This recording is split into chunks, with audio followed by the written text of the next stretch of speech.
Now, in HTML, there are also things called attributes. And attributes are used to provide additional information about a certain element.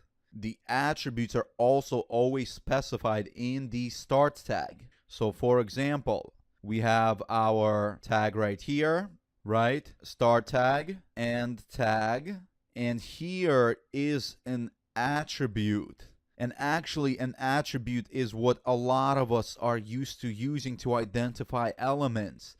Probably if you're coming from a QTP background, unknowingly, because they have that sweet object spy, we have been using attributes a lot of the time to identify our elements. For example, ID, and then its value. And then obviously we have the content inside of here. So this right here is an attribute, and there are many different types of attributes. Let's go back to our page to take a look. So look at this. Right here, this button has an ID. Its attribute is ID, and then here's the attribute's value, ID example, enclosed in double quotes. Here's actually another attribute that it has. It's a type of submit, and it has even a third attribute called value, and then that value also has a string. We can look at another element. Look, this one is going to have a class. So instead of an ID, its attribute is a class, and then there's the class value. We can take a look at another button. This one has a name property. Check it out. The other ones didn't have a name. This one has a name. And then it also has a type and a value, just like all the other buttons. What if we take a look at this link?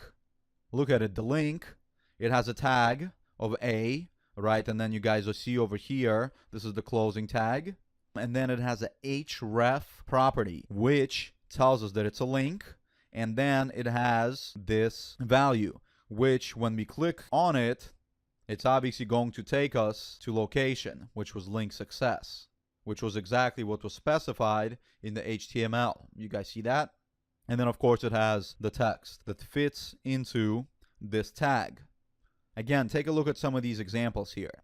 So we have our tag, opening tag, our closing tag, and then, sorry, this is the opening tag, right? Because the attribute always goes into the opening tag, and then there's also the closing tag, which I didn't put in here.